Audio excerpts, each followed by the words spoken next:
सस्रुर्वतां पूर्णमदेव शान्तिं ज्ञानं वदामि गुरुवं प्रणम्य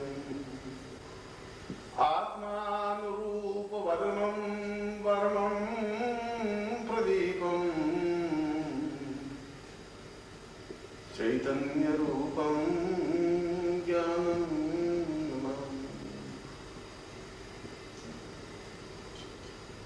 आज का ये दिवस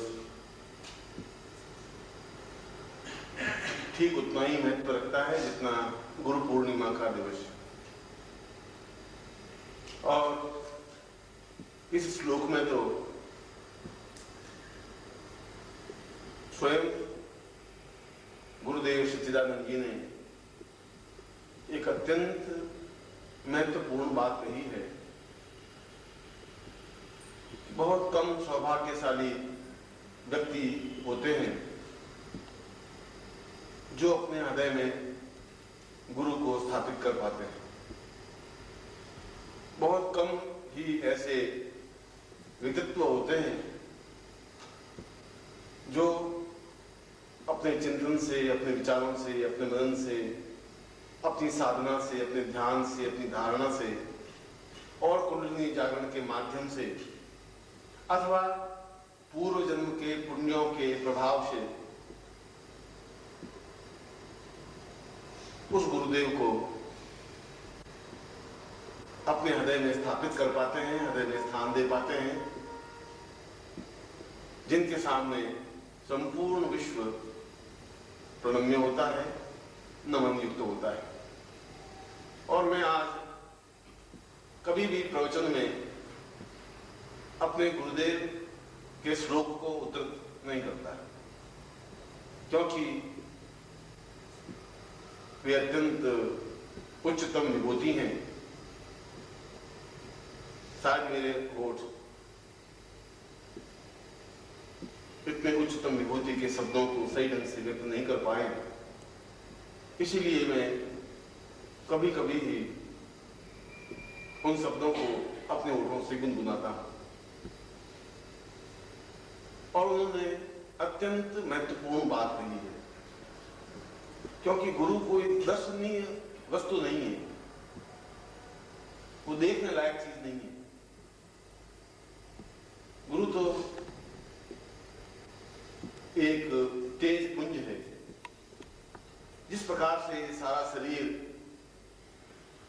बहुत ही सुंदर है, बलिष्ठ है, ताकतवान है, क्षमतावान है, पौरुषवान है, धनवान है और ऐश्वर्यवान है, मगर इस शरीर का तभी तक महत्व है जब तक इस शरीर में प्राण है। और अगर प्राण नहीं है तो ये सारा शरीर व्यर्थ है। उसका ऐश्वर्य व्यर्थ है, उसका धन व्यर्थ है, उसकी तपस्या व्यर्थ है, उसका सौंदर्य व्यर्थ है। और जिस पर हम गर्व करते हैं, जिस पर हम इतराते हैं, अपने रूप पर, अपने यौवन पर, अपने सौंदर्य पर, अपने धन पर, अपने अहंकार पर, वह सब कुछ शमशान में जाकर के मिल जाता है, इसलिए कि उसमें प्राण तत्व नहीं होते। और यह जीवन भी बिना गुरु के ठीक वैसा ही है जिस प्रकार से एक देह बिना प्राण के होती है। जिंदा तो रहते हैं और निश्चय ही आप जिंदा हैं, मगर ठीक वैसे ही जिंदा है जिसका तुम्हें कुछ ज्ञान नहीं है, जिसका लक्ष्य नहीं है। बेजान शरीर और तुम्हारा शरीर बेजान है, जिसमें प्राणस चेतना नहीं है, हृदय तो धड़कता है, जिसमें उमंग नहीं है, उत्साह नहीं है, उछाह नहीं है, एक तरंग नहीं है, एक लहर नहीं है।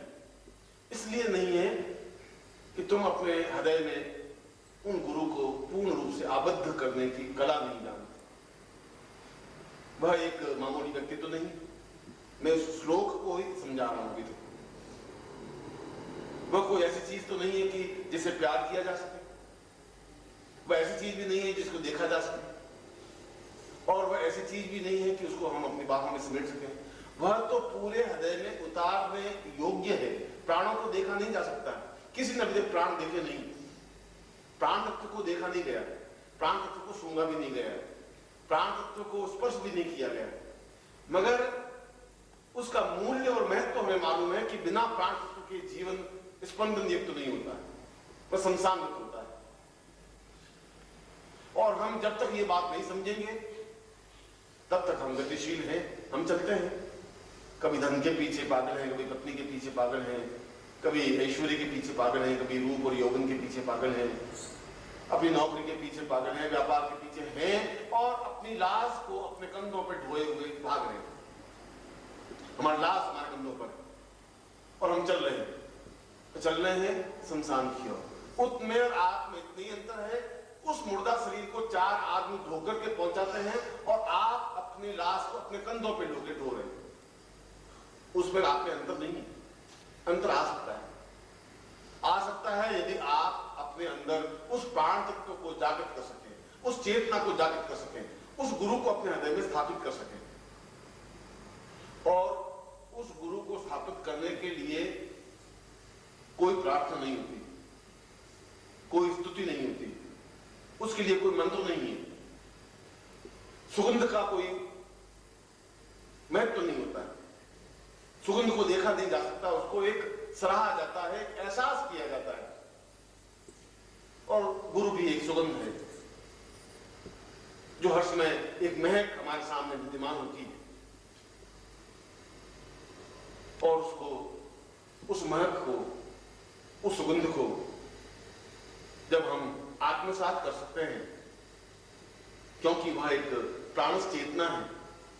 यदि किसी व्यक्ति को हम उसकी आंख और उसका नाक और उसका मुंह बंद कर दें तो 5 और 7 और 8 मिनट बाद छटपटाकर मर जाएगा, क्योंकि उसमें प्राण तत्व जा नहीं रहे, उसमें प्राण वायु नहीं जा रही है, उसमें ऑक्सीजन नहीं जा रहा है। और जब तक उस सुगंध को, उस गुरु की सुगंध को, उस गुरु की सुवास को, जो सुवास देखी नहीं जा सकती, जिसको हम पहचान भी नहीं सकते, हमारे उन आंखों के माध्यम से हम उसको नहीं पहचान सकते, इसलिए कि गुरु तो स्वयं छलनामय होता है। वह तो स्वयं ब्रह्म होते हुए भी माया का विस्तार करता रहता है। जहां ब्रह्म है वहां माया का विस्तार होगा ही, और अगर माया का विस्तार नहीं हो तो सैकड़ों हजारों शिष्य 24 घंटे पांव पकड़ कर बैठ जाएंगे। जिस क्षण उनको यह बोध हो जाएगा कि गुरु को अपने हृदय में स्थापित करना है, उस क्षण वो नहीं रह पाएंगे, फिर वो दूर नहीं रह सकते, फिर वो अपने आंसुओं के जल से उनके चरणों को धोते ही रहेंगे, फिर उनके हृदय में दूसरे कोई चिंतन आ नहीं सकता, फिर दूसरा कोई बिंब उनके हृदय में स्थापित नहीं हो सकता, फिर दूसरी कोई भावना, कोई विचार, कोई शक्ति हो नहीं सकती। और जिस प्रकार से हम ऑक्सीजन से, प्राण वायु से अलग नहीं जिंदा रह सकते, ऐसे साधक, ऐसे शिष्य गुरु के बिना जिंदा नहीं रह सकते। एक तड़फ, एक बेचैनी, एक छटपटाहट, एक वेदना हर समय हृदय में गूंजती रहती है, और वो सौभाग्यशाली होते हैं जिसके हृदय में छटपटाहट पैदा होती है। कामायनी ने एक दोहा लिखा है प्रसाद ने, वियोगी होगा पहला कवि, आह से उपजा होगा गान, निकलकर आंसुओं से चुपचाप, आंखों से चुपचाप वही होगी कविता अंजाम। क्योंकि पूजा पुष्पों के माध्यम से नहीं हो सकती, पूजा फूलों के हारों के माध्यम से भी नहीं हो सकती, पूजा तो केवल आंसुओं के कणों के माध्यम से ही हो सकती है। और अश्रु तभी प्रभावित होते हैं जब हृदय में एक छटपटाहट पैदा होती है, एक वेदना पैदा होती है, एक खालीपन सा महसूस होता है। ऐसा लगता है कि कोई सुगंध आई और पास में से निकल गई, प्राणों में नहीं भरी गई। और जब तक वह सुगंध प्राणों में भरी नहीं जाएगी, जब तक हम अपनी बाहों में सुगंध को आत्मसात नहीं कर सकेंगे, तब तक जीवन का आनंद भी नहीं ले सकेंगे। जिंदा तो रहेंगे, और जिंदा आप सब हैं, मगर ये जिंदगी वैसी ही है जैसे कि अपनी लाश को अपने कंधों पर ढोना है। और हजारों लोग ढोते हैं, और ढोते हुए शमशान की ओर चले जाते हैं। एक क्षण ऐसा आता है जब गिर जाते हैं, 4 लोग, भाई लोग उसको उठाते हैं और शमशान में जाकर रात की जीती कर देते हैं। उनके हृदय में कोई मुस्कुराहट नहीं होती, कुछ खिलखिलाहट नहीं होती, कुछ आनंद नहीं होता। इसलिए उस गुरु को पहचानने के लिए माया के आवरण को हटाना ही पड़ेगा। गुरु तो माया करेगा, इसलिए कि उसको जीवित रहना है, इसलिए कि उसको अपना अस्तित्व बनाए रखना है। आप कल्पना करिए कि अगर 5 लाख मेरे सन्यासी शिष्य, अगर मैं उनको आज्ञा दे दूं कि नहीं तुम जोधपुर आ सकते हो, तो तुम कल्पना कर सकते हो कि मेरी हालत क्या होगी। वो चारों तरफ से पांवों को एक क्षण के लिए अलग नहीं हो पाते, भिगो देते हैं आंसुओं से अपनी पांवों को, रोने लग जाते हैं, सुबकियां लेने लग जाते हैं, सिसकियां लेने लग जाते हैं, भाव ऊपर हो जाते हैं, एक क्षण भी जुदाई सहन नहीं कर पाते, बस उस कठोर नियम से बंधे हुए हैं कि नहीं तुम्हें नहीं आना है। बलदेव की जय, बलदेव की जय। और मैं समझता हूँ कि वे कितनी विरह में, कितनी वेदना में दिन काटते हैं, मैं जानता हूं कि उनकी हृदय की छटपटाहट कितनी होती है, इस बात को भी मैं जानता हूं। और जब मैं सावधान होता हूं, सन्यासी शिष्यों को देखता हूं, तो उनके बहते हुए आंसुओं को भी मैं यहां से बैठा बैठा देखता हूं। मगर मुझे उनके सामने कठोर रहना ही पड़ेगा, क्योंकि मेरा दूसरा कर्तव्य एक गृहस्थ शिष्यों के सामने भी है। और निश्चय ही उतनी गहराई, उतनी उच्चता जो सन्यासी शिष्यों में है, उतनी गृहस्थ शिष्यों में शायद नहीं आ सकती है। क्योंकि ये तभी आ सकती है जब हृदय आपका खुला होगा। जब हृदय का पुष्प विकसित होता है, तब उस पुष्प पर ब्रह्मा का स्थापन होता है। विष्णु की नाभि से कमल निकला, कमल विकसित हुआ और उसमें ब्रह्मा स्थापित हुए। और गुरु को साक्षात ब्रह्मा का है, गुरु ब्रह्मा, गुरु विष्णु, गुरुदेव। और तुम्हारा हृदय का कमल विकसित होगा तभी तो गुरु स्थापित हो पाएगा। तुम्हारे हृदय के दरवाजे खुले ही नहीं होंगे तो गुरु कहां से आएंगे। तुम्हारे हृदय का कमल विकसित कर ही नहीं सकते तुम, तो गुरु उसमें कहां स्थापित हो पाएंगे। जो तुम्हारे हृदय में छटपटाहट ही नहीं है, वेदना ही नहीं है, तो गुरु केवल तुम देख करके चले जा सकते और फिर उस माया में आबद्ध हो जाओगे जिस माया से तुम लौट करके आते हो। और मैं जानता हूं कि तुम माया में आबद्ध हो जाओगे, और मैं खड़ा खड़ा तुम्हें देखता रहता हूं। इसलिए देखता रहता हूं कि अगर इनको उतनी छटपटाहट, उतनी वेदना हुई तो ये नहीं रह पाएंगे, और मैं तुम्हारे आंसुओं को भी नहीं देख सकता। इसलिए कभी मैं बालकों के साथ बालक की तरह बन जाता हूं, वृद्धों के साथ वृद्ध की तरह बन जाता हूं, शिष्यों के साथ गुरु की तरह बन जाता हूं, मित्रों के साथ मित्र की तरह बन जाता हूं, परिवार के साथ परिवार का स्वजन की तरह बन जाता हूं, और एक पुत्र के साथ पिता की तरह बन जाता हूं। सैकड़ों रूप मुझे धारण करने पड़ते हैं, और प्रत्येक एहसास ये करता है कि ये केवल मेरा ही है। आप मेरे किसी पुत्र को पूछ लीजिए, वो कहता है कि सबसे ज्यादा मुझे ही प्यार करते हैं। आप मेरे किसी से को पूछ लीजिए, वो कहेगा सबसे ज्यादा प्यार मुझे करते हैं। मुझे गुरुदेव की जय, गुरुदेव की जय। तो प्यार तो खुदा मैं कर रहा हूं, ये तो मैं बांट रहा हूं, ये देने की क्रिया तो मेरी तरफ से है। आपकी तरफ से मुझे क्या मिल रहा है? आपकी तरफ से मुझे मिलने चाहिए एक वेदना, एक उच्छ्वास, एक छटपटाहट, एक बेचैनी, ऐसी बेचैनी कि गुरु के बिना हम रह नहीं सकेंगे। और जब मैं इस श्लोक को बोलता हूं तो एकदम से मेरी आंखों में एकदम से बहुत मुश्किल से मैं आंसुओं को रोक पाता हूं। मैं सोचता हूं कि वो क्षण मेरे कितने सार्थक और मूल्यवान होते हैं जब मैं अपने गुरु के सामने बैठा होता हूं। केवल वे क्षण मेरे जीवन के हैं, बाकी क्षण तो मेरे कर्तव्य के हैं, सन्यासी शिष्यों के लिए भी और गृहस्थ शिष्यों के लिए। अभी मैं पादुका पूजन आपके सामने करवा रहा हूं, 2 घंटे बाद मुझे सन्यासी शिष्यों के बीच में जाना ही पड़ेगा, सूक्ष्म प्राणों के लिए। और वे कहते हैं कि ये क्या है, 3 घंटे आप दिन से आए, हमने क्या अपराध किया है। तुम उनके आंसुओं को नहीं समझ पाओगे, तुम उनकी भाषाओं को समझ नहीं पाओगे, तुम उनकी छटपटाहट को, उनकी वेदनाओं को समझ नहीं पाओगे, उन साधिकाओं, शिष्याओं के महत्व मूल्य को तुम नहीं समझ पाओगे।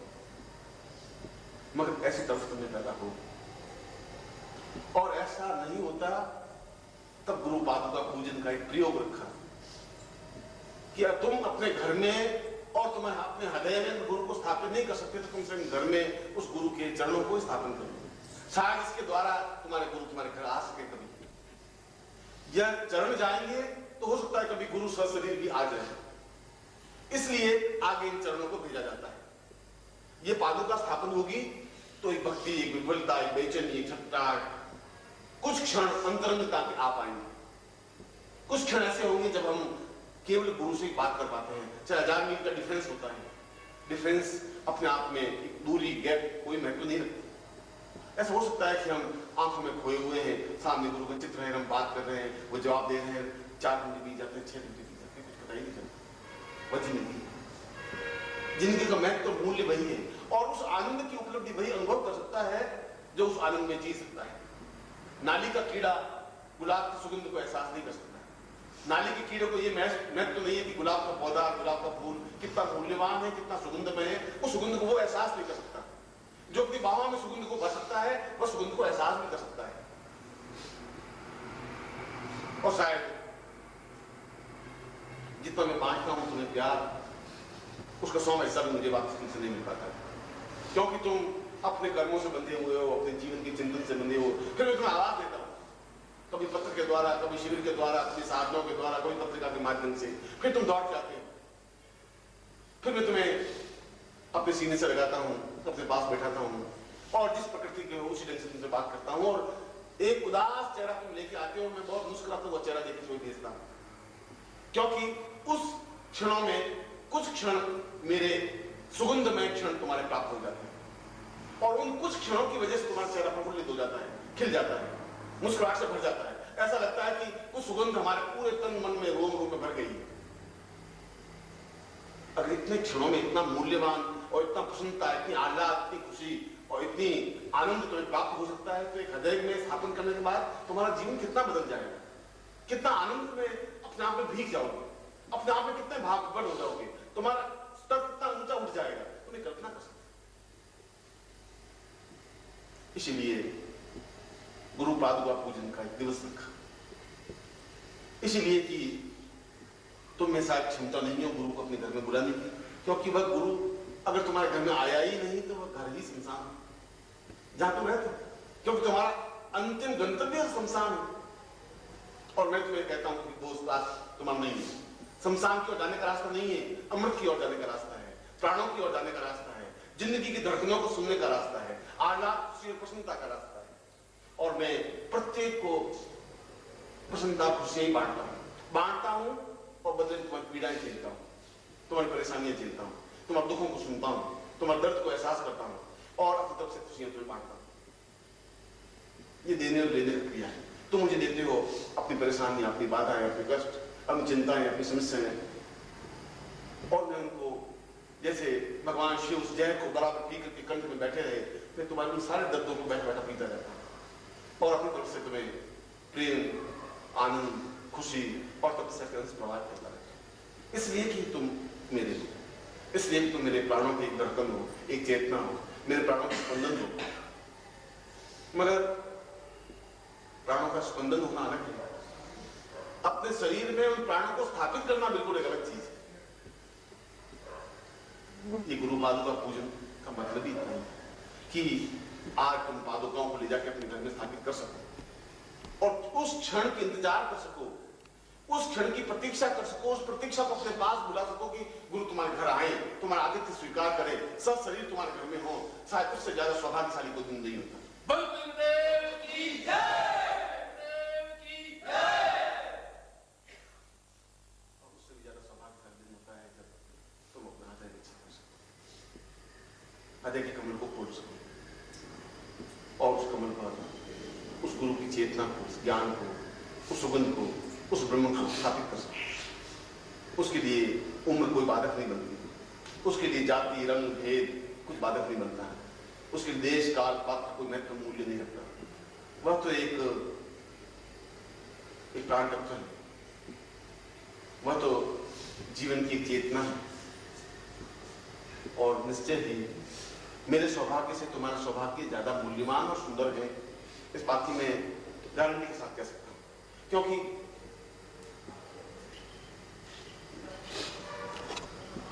आज का दिन और आज के क्षण मुझे अपने गुरु के साथ व्यतीत करने चाहिए, क्योंकि मैं भी तो शिष्य हूं, और मैं उनके चरणों में नहीं बैठ पाया, और तुम बैठ पाए। तुम्हारे सौभाग्य के क्षण मुझसे ज्यादा मूल्यवान है। और उसके बाद मेरा उत्तरदायित्व है तुम्हारे से जाने के बाद अपने परिवार के प्रति, और परिवार के बाद उन शिष्यों के प्रति पूरी रात मुझे उन शिष्यों के साथ व्यतीत करनी पड़ेगी। फिर भी उनकी छिपाहट कम नहीं होगी, फिर भी वे शिष्य हैं, वो शिष्य उतनी विवरता के साथ आके लिपट जाते हैं जैसे एक बेल पेड़ से लिपट करके अपने आप को सुरक्षित महसूस कर लेती है। बस समझ लेती है कि अब मेरा अस्तित्व उस पेड़ से है, मैंने अपने आप को लपेट लिया है उस पेड़ में। अब ये पेड़ की इच्छा है कि मुझे किस प्रकार से रखे। जब तुम अपने आप को समर्पित कर सकोगे तभी तो मैं आपके साथ कर सकूंगा। तुम अपने आप को रोक सकोगे कैसे आपके साथ होगा। और जीवन तो बहुत छोटा सा है, जीवन तो बहुत जल्दी धूप की तरह अभी ढल जाएगा। और मैं बार बार मैं तुम्हें कई बार कहता हूं कि मेरा कोई भरोसा नहीं है कि मैं कब संन्यास वापस चला जाऊं। मैं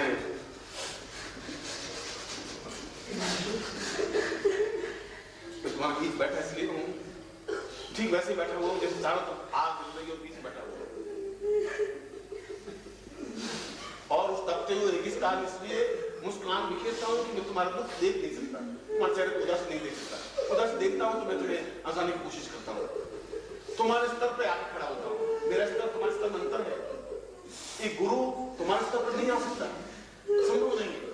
जहां योगी मेरे प्रवचन को सुनकर के उस गूढ़ अर्थ को नहीं समझ सकते, सिद्धाश्रम के समस्त योगी बैठ करके जब मेरे प्रवचन सुनते हैं तो वह उस अर्थ को समझने की बार बार कोशिश करते हैं। और वही गुरु एक छोटा सा व्यक्ति बनकर के तुम्हारे सामने एक मजाक करता है।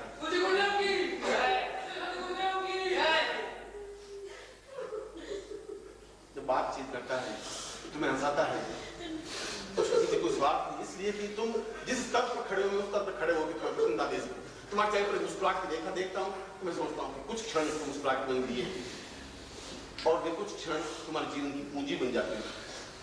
इसलिए पूंजी बन जाते हैं कि उसके बाद जब तुम घर जाते हो तो वे क्षण बार बार तुम्हारे आंख के सामने पहुंचते हैं। बार बार वे क्षण याद आते हैं कि मैं गुरु जी सामने ऐसा बैठा था, वे गुरु जी ने मुझे ऐसा कहा, फिर मैंने ऐसा जवाब दिया, फिर मुझे ऐसा मजाक किया, फिर ऐसा किया, ऐसा किया, ऐसा चार घंटे बीते तुम्हें पता ही नहीं पड़ता, क्योंकि वे क्षण तुम्हारी पूंजी है। वे कुछ क्षण अगर तुम्हारे जीवन की पूरे जीवन की पूंजी बन जाते हैं तो अगर गुरु को अपने हृदय में स्थापित कर दे तो जीवन कितना पूंजीवान, कितना महत्वपूर्ण, कितना मूल्यवान बन जाएगा ये कल्पना। और मैंने तुम्हें मेरे गुरुदेव की आज्ञा है, मुझे तो उस आज्ञा का पालन करना ही। मैं तो उनकी आज्ञा का उल्लंघन सोच भी नहीं सकता करने की, तो बहुत दूर की बात है। और उन्होंने कहा है कि तुम्हें ये कार्य करना ही है और नहीं करना ही है। यद्यपि विरह तो जितना तुम्हें व्यथित करता है उतना मुझे व्यथित करता है। सिद्धाश्रम के साधक आज भी उतने ही घाव हो रहे होंगे जितने तुम हो रहे हो, शायद तुमसे ज्यादा। और ऐसा हो सकता है कि वे तुम्हारे भाग्य से ईर्ष्या कर रहे हो कि गुरु जी उनके पास बैठे हैं, उनके प्रवचन कर रहे हैं और हम इतने दूर से टुकड़ों को देख रहे हैं, उनके चरणों को स्पर्श नहीं कर पा रहे, उनसे आत्मसात नहीं कर, उनके बाहों में नीच नहीं पाते।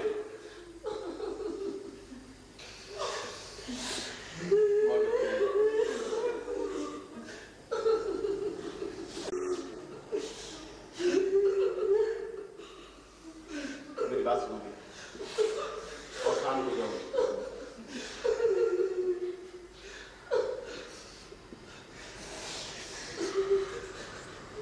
मैं कुछ क्षण और तुम्हारे लूंगा, कुछ क्षण और बात करूंगा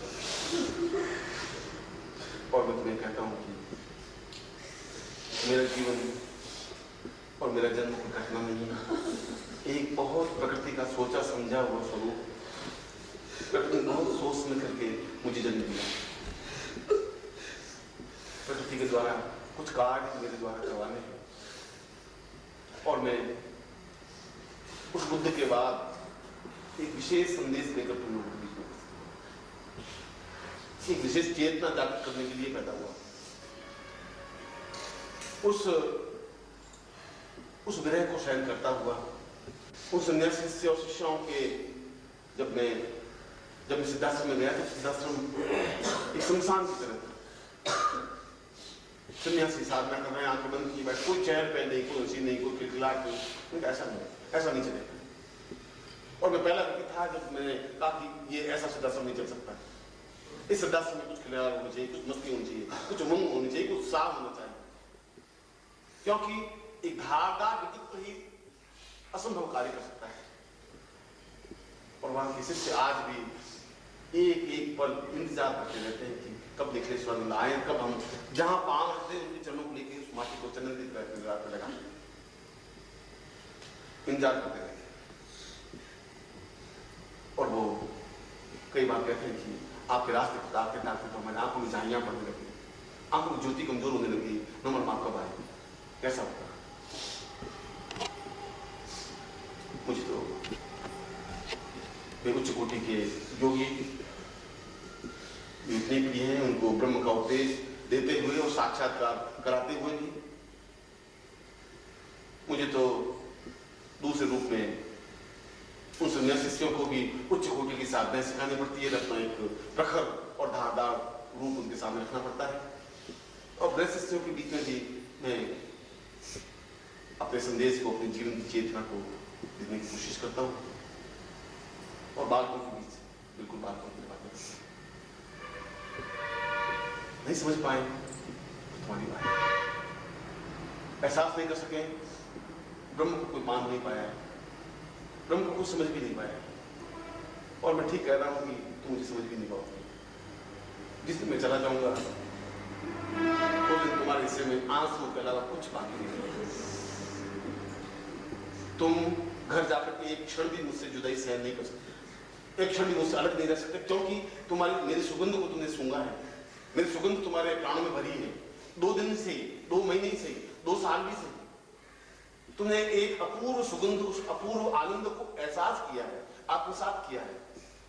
और उस सुगंध को जो अपने आप में एक ब्रह्ममय सुगंध है, साधारण मनुष्य की गंध नहीं है, साधारण जीव का कोई एक क्षण नहीं है। जो मेरे साथ क्षण व्यतीत किए हैं वो एक पूर्णता के क्षण है, ब्रह्म के क्षण है, एक ईश्वर के क्षण है। ईश्वर खुद अपने आप में कोई हवा बन के नहीं आता, कोई न कोई आकृति उसको लेनी ही पड़ती है। वो चाहे राम के रूप में पैदा हो, चाहे कृष्ण के रूप में पैदा हो, चाहे ईसा मसीह के रूप में पैदा हो, चाहे बुद्ध के रूप में पैदा हो, हाथ, पांव, नाक, कान, आंख, कान तो वैसे बनाना ही पड़ता है। गुरुदेव की जय, गुरुदेव की जय, माता की जय। और तुम्हारा सौभाग्य है कि तुम अपना पिछला जीवन देख नहीं पाते। ये तुम्हारे बहुत खुशी की बात तुम्हारे लिए, और मेरे लिए बहुत वेदना की बात हो जाती है कि मैं तुम्हें पिछले जीवन से पहचान लेता हूँ। पिछला जीवन नहीं, उससे पिछला, इससे पिछला, बुद्ध के बाद और आज तक के तुम्हारे 25 जीवन का मैं साक्षीभूत हूँ। और हर जीवन में मैं तुम्हारे साथ जुड़ा हुआ हूँ। इसलिए तुम्हें ढूंढ करके मुझे ढूंढना पड़ता है। इस 1 अरब जनसंख्या में से उन शिष्यों को अभी ढूंढ कर निकालना पड़ता है, फिर आवाज देनी पड़ती है, फिर बुलाना पड़ता है, फिर समझाना पड़ता है कि जीवन बर्बाद हो जाएगा तुम्हारा। जब तुम मिलोगे नहीं तो फिर जीवन तुम्हारा भटक जाएगा, फिर वेदनामय हो जाएगा। ये सुगंध तो आज है तुम्हारे सामने, ये पास में से बह जाएगी, निकल जाएगी। इस दुर्गंधमय जीवन में तुम्हें जीना पड़ेगा मजबूरी होकर के, क्योंकि चारों तरफ लोभ, लालच, व्यभिचार, असत्य और इसके दुर्गंध के बीच में तुम्हें सांस लेनी पड़ती है। और उस सांस को लेने के तुम्हें फिर मजबूर होना पड़ेगा। वास्तव में मुझे अपने बारे में कुछ भी नहीं कहना चाहिए। तुम्हारे ऊपर जो माया का आवरण है उसको मैं नहीं तोड़ना चाहिए, क्योंकि आवरण जिस दिन तुम मुझे पहचान लोगे अपने जन्मों के संबंधों की वजह से, उसके लिए तुम अलग नहीं रह सकते। और रहते हो तो तुम्हारा जीवन व्यर्थ है, बेकार है, फिर तुम्हारा जीवन है ही नहीं। तुम उसको जीवन कहते हो, मैं तो उसको मुर्दा शरीर कहता हूँ कि तुम मेरे बिना एक क्षण जिंदा रह सको और तुम्हारा जीवन नहीं।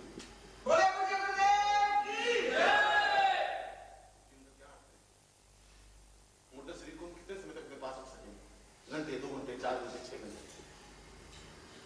तुम्हारे शरीर में उस मल मूत्र और गंदगी का कुछ है ही नहीं। मैं उसमें प्राण देने की कोशिश करता हूँ, मैं उसमें चेतना देने की कोशिश करता हूँ, और मेरे जीवन का एक एक पल तनाव में बीतता है। इसने एहसास किया कि गुरुदेव का भी शरीर है, वह भी आराम चाहता है, वह भी कुछ सुख के क्षण चाहता है, वह भी कुछ आनंद के क्षण चाहता है। इस शरीर को और ज्यादा समय तक जिंदा रखने के लिए कुछ खिलखिलाहट, कुछ मुस्कुराहट, कुछ प्रसन्नता देनी चाहिए। ऐसे नहीं सोच पाते हैं, क्योंकि तुम्हारे मेरे देने की क्रियाएं अलग है। मैं मुस्कुराहट बांटता हूँ, तुम अपनी तकलीफें मुझे देते हो। मैं तुम्हें हंसी देता हूँ, तुम अपने दुख मुझे दे देते हो। जब भी मिलते हो अपनी परेशानी बताते हो, और मैं उन तुम्हारे जहर को आराम से पीता रहता हूँ, मुस्कुराता रहता हूँ, और फिर अपनी प्रेम की वाणी से, अपने मधुरी की वाणी से, अपने आनंद की वाणी से तुम्हें समझाता हूँ। फिर तुम्हें अपने हृदय के पास बुलाता हूँ, फिर तुम्हें अपने से परिचय करवाने की कोशिश करता हूँ, फिर तुम भटक जाते हो, फिर मेरी उंगली छोड़ देते हो, फिर मैं तुम्हें आवाज देता हूँ, और पूरा जीवन ऐसा बीत जाता है। ये दिन इस बात को एहसास करने का है कि तुम्हारे मेरे संबंध शरीर के संबंध नहीं, प्राण के संबंध, आत्मा के संबंध, जिंदगी और जीवंतता के संबंध। और अगर वैसा नहीं तो तुम्हारा शरीर ठीक वैसा ही है जैसे पशुओं का शरीर है, गाय भैंसों का शरीर है, पड़ोस में रहने वाले लोगों का शरीर है। तो मेरे उसमें कोई अंतर नहीं, क्योंकि वह शरीर भी समाप्त होने वाला है। आज नहीं तो 10 साल बाद, 10 साल बाद, 20 साल बाद तुम्हारे पिता चले गए, तुम्हारे दादा चले गए, तुम्हारे परदादा चले गए, तुम्हारी पीढ़ियां चली गई, तुम चले जाओगे। उस चेहरे पर मुस्कुराहट नहीं ला सकोगे, उस आनंद को देख नहीं पाओगे। और ये तुम्हारा सौभाग्य है कि तुम्हारी जिंदगी में एक व्यक्तित्व है जिसको तुम पहचान सकते हो। तुम्हारे पिता की जिंदगी में शायद जिंदगी नहीं होगी। तुम्हारे सौभाग्य है कि तुम्हारे आसपास वह व्यक्तित्व उपस्थान की है जिसको तुम देख सकते हो, एहसास कर सकते हो, उनके पास बैठ सकते हो, मददता दे सकते हो। उसके बाद भी तुम गंगा के किनारे बैठ करके प्यासे रह जाओ तो इसमें गंगा का कोई दोष नहीं। अब सूर्य की धूप में भी तुम देख आंखें बंद करके बैठ जाओ तो इसमें सूर्य का कोई दोष नहीं। उस सुगंध बैठते हुए सुगंध में तुम आंख और नाक रख करके बैठ जाओ, तुम सुगंध क्या करेंगे? और मेरे बैठे हुए भी तुम मुझे पहचान नहीं पाओगे, तो मेरा कोई दोस्त नहीं। मैं क्या कर सकता हूँ? मैं तुम्हें समझा सकता हूँ, मैं तुम्हें चोट पहुंचा सकता हूँ, मैं तुम्हारे हृदय पर दस्तक कर सकता हूँ, आवाज दे सकता हूँ। दरवाजे खोलना तुम्हारा काम। अब तुम मजबूरी से दिल के दरवाजे बंद ही कर दोगे तो जिंदगी अंतिम क्षण तक दस्तक देता रहूंगा, हर बार आवाज देता रहूंगा, क्योंकि तुम्हारा मेरा संबंध है, इसको तुम भुला भी नहीं सकते, मिटा भी नहीं सकते। मगर ऐसा कब तक चलेगा? कब ऐसा क्षण आएगा जब तुम्हारी आंखों में आंसू चल आएंगे? कब ऐसा क्षण आएगा जब तुम्हारा गला रुंध जाएगा? कब ऐसा क्षण आएंगे जब गुरु शब्द कहते हैं तुम्हारी आंखों के सामने गुरु नृत्य करने लग जाएंगे? ऐसा क्षण कब आएगा तुम्हारा? कब तुम आनंद में मग्न हो जाओगे? कब तुम नाचने लग जाओगे? कब खरीदने लग जाओगे? कब मस्ती में झूमने लग जाओगे? कब ऐसी शराब पियोगे जब तुम अपने आप में होश में नहीं रहोगे? वो क्षण कब आएगा तुम्हारा? कौन सी जीवन में आएगा?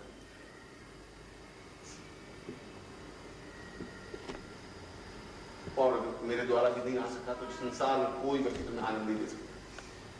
ये बात भी पक्की समझिए। अगर तुम मेरे बिना जिंदा रह सकते हो तो तुम्हारे जीवन का कोई मतलब नहीं है, कोई नहीं, क्योंकि तुमसे मुझे कोई स्वार्थ नहीं, तुमसे मुझे कुछ लेना नहीं, कोई इच्छा है नहीं तुमसे, तुम मुझे कुछ दे ही नहीं सकते, तुम्हारे पास कुछ है ही नहीं मुझे देने के लिए। मुझे तुम्हारे केवल आंसू की कण चाहिए जिससे तुम मेरे चरणों को भिगो सको। मुझे तुम्हारी खिलखिलाहट मुस्कुराहट चाहिए जिससे मैं आजादी हो सकूं कि ये मेरे पुत्र, ये मेरे बच्चे, ये मेरी बच्चियां कुछ क्षण मुस्कुराए। मैं चाहता हूं तुम्हारे हृदय में भूख पैदा हो, एक विरह पैदा हो, एक बेचैनी पैदा हो, तड़प पैदा हो, क्योंकि विरह जिंदगी का सबसे आनंददायक संगीत, जो संगीत को सुन सकता है, जो विरह के संगीत को सुनता है, उसके समान धन में कोई नहीं हो सकता। जब तुम अकेले बैठे हो उस तड़प में, बेचैनी में यहाँ पर डूब सको, तुम्हारे सामने को बिंदु तैर सके, तुम खो सको, कुछ क्षण इस संसार से भुला सको, तो जीवन की अत्यंत मूल्यवान और महत्वपूर्ण थी। और इसलिए इस गुरु पादुका पूजन दिवस के अवसर पर मैंने और मैं दोनों बाएं फैलाए तुम्हें अपने सीने से लगाने के लिए आतुर तैयार, अपने प्राणों में आत्मसात करने के लिए, अपनी सुगंध तुम्हारे शरीर में प्रवाहित करने के लिए, अपनी चेतना तुम्हें देने के लिए। फिर भी तुम दूर खड़े रह सको, मैं तुम्हें समझा सकता हूँ, मैं तुम्हें आवाज दे सकता हूँ, मैं तुम्हें अपने सीने से लगा सकता हूँ। जिंदगी मूल्यवान हो सके, तुम जिंदगी में अपने गुरु को अपने हृदय में स्थापित कर सको और जिंदगी की बहुत कुछ क्षण गुरुओं के पास बीत सके। आंख बंद करके भी गुरु को अपने सामने कर सको, आंसू के जल कर उनके चरणों से मदद कर सको। तो वास्तव में तुम्हारे गुरु पादुका पूजन महत्वपूर्ण कहना है। वास्तव में तुम एहसास कर सकोगे कि कोई व्यक्तित्व है जो हजार हजार रंग लिए हुए, एक क्षण में कुछ और है, दूसरे क्षण जब देखते तो फिर दूसरे ढंग का है, फिर तीसरे क्षण देखते हैं बिल्कुल तीसरे ढंग का है। ऑफिस में बैठा हुआ व्यक्ति बिल्कुल दूसरे ढंग का है, जो ऑफिस में वहां आवाज दे रहा है मशीन के पास बैठा होता है तो बिल्कुल दूसरा ही है, और जो प्रोफेशन दे रहा है वो दूसरा है, जो हमसे बात कर रहा है वो दूसरा है। एक व्यक्ति हजार जिंदगियां नहीं जी सकता, हजार जिंदगियां केवल नहीं जी सकता है। कृष्ण हजारों जिंदगियां जी सके। राधा कह रही थी कृष्ण मेरे हैं, गोपियां कह रही मेरे हैं, यशोदा कह रही है तू मेरे अलावा तो रह ही नहीं सकता, तो केवल मेरा ही है। वासुदेव कह रहा है ये मेरा बेटा है, देवी कह रही है ये मेरा पुत्र है। कंस उसको याद कर रहा था, गोप वाले उसको याद कर रहे थे, क्रूर याद करते थे, उद्धव याद कर रहे थे, रुक्मिणी याद कर रही थी। सारा संसार, अर्जुन, भीम, नकुल, सहदेव, युधिष्ठिर सब उसको अपना आत्मा समझ रहे थे। हजार हजार रूपों में, हजार हजार क्षणों में हर व्यक्ति के साथ उसी रूप में था। अर्जुन के साथ युद्ध के रूप में था, राधा के साथ बहुत प्रेममय रूप में। राधा सोच सकती थी इसको प्रेम करना कुछ चाहता ही नहीं। अर्जुन सोचता था युद्ध के अलावा कुछ चाहता ही नहीं। राधा उस युद्ध को नहीं देख पाती, अर्जुन उस प्रेम को नहीं देख पाता, क्योंकि कृष्ण अपने रूप को हजार रूप में बदल सकता था। गुरुदेव की जय, गुरुदेव की जय, गुरुदेव की जय। पहचान ये कसौटी उस व्यक्तित्व को समझने की। और मैं तो तुम्हें साफ शुद्ध शब्दों में आवाज दे रहा हूं, अपने हृदय के दरवाजे खोलता हुआ आवाज दे रहा हूं, दोनों बाएं फैलाते हुए आवाज दे रहा हूं कि बहुत कम समय बच गया है और मंजिल बहुत दूर। ऐसा नहीं हो तुम्हारे काम थक जाए, ऐसा नहीं हो तुम्हारी पगडंडी बदल जाए, ऐसा नहीं हो तुम्हारे मेरे बीच में एक हाथ बदल दूरी रह जाए। रास्ता देखना कुछ नहीं है और मुझे विश्वास है घर जाने के बाद तुम मुझे भुला नहीं पाओगे। कोशिश करने के बावजूद भी तुम नहीं भुला सकते, अपने आप को सोच कर ही नहीं सकते। ये हो सकता है कि मजबूरी और प्रेम मुझे नहीं मिलने देते, ये हो सकता है कि तुम बार बार मुझे नहीं मिल सको, बस मजबूरियां हैं। और दुनिया में मर्द आदमी वो कह जाता है कि मजबूरियों को ठोकर मार करके आ सकता है, खड़ा हो सकता है, और मेरे से शिकायत नहीं हो सकती, बुझदिल नहीं हो सकती, क्योंकि मैंने प्राणों का तेल पिला पिला कर जागृत किया है तुम्हें, अपनी पसंदता दे दे करके उस चेहरे पर विषाद पैदा किया है और सारा आनंद तुम्हें देखकर सारे दुख को अपने चेहरे पर ढोया है। और ये मेरे कर्तव्य है, मैं तुम्हें सुख दूं, ये मेरा कर्तव्य है कि मैं तुम्हें आत्मीयता दूं, ये मेरा कर्तव्य है कि मैं तुम्हें प्रेम दूं, ये मेरा कर्तव्य है कि मैं तुम्हें अपने आप में समाहित करूं।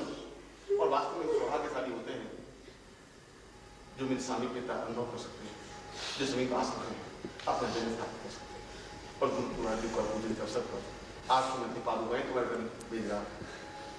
अगर तुम्हें उतनी विफलता होगी, उतनी बेचैनी होगी, उतनी तरस होगी, तो गुरु भी ससरी रहेगा। और बहुत क्षण भी आएगा कि तुम अपने हृदय में केवल केवल केवल मात्र गुरु को प्राप्त कर सकोगे। मैं तो अपने गुरु से, सदगुरुदेव से प्रार्थना करता हूँ कि तुम्हें एक क्षण वो आए, तुम्हें विरह पैदा हो, एक बेचैनी पैदा हो, एक चपटाहट पैदा हो, एक आनंद के क्षण तुम्हारे पास आ सके, तुम झूम सको मस्ती में, तुम नाच सको, तुम थिरक सको, तुम मग्न हो सको। इसमें ऐसा ही आशीर्वाद।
का यह अत्यंत भावहीना पर्व और तुम्हारे आंखों से उमड़ते हुए आंसू और तुम्हारा रुंधा हुआ गला और हिचकियां लेती हुई आवाज इस बात की साक्षी है कि तुम मेरे हो और मेरे प्राणों से जुड़े हुए हो।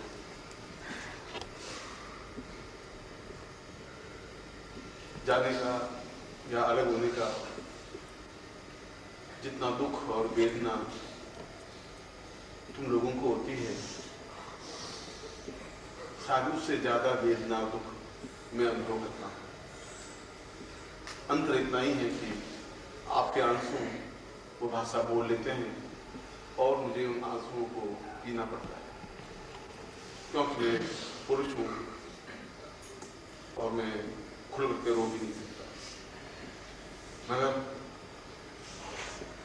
तुम लोगों से ज्यादा मेरा हृदय विकसित है, तुम लोगों से मैं ज्यादा भावुक हूँ, ज्यादा सेंसिटिव हूँ और तुम लोगों से भी ज्यादा मुझे तुम्हारी याद आती है। और जब बहुत ज्यादा याद आती है तो फिर काम में जुट जाता हूँ और नया काम आत्म लेता हूँ। 12 घंटे की जगह 14 घंटे 16 घंटे 18 घंटे काम करने लग जाता हूँ। कोशिश करता हूँ कि मैं काम में डूबा हुआ रहूँ, तुम लोगों की याद नहीं आती, मगर मैं तुम लोगों को बुला नहीं पाता हूँ।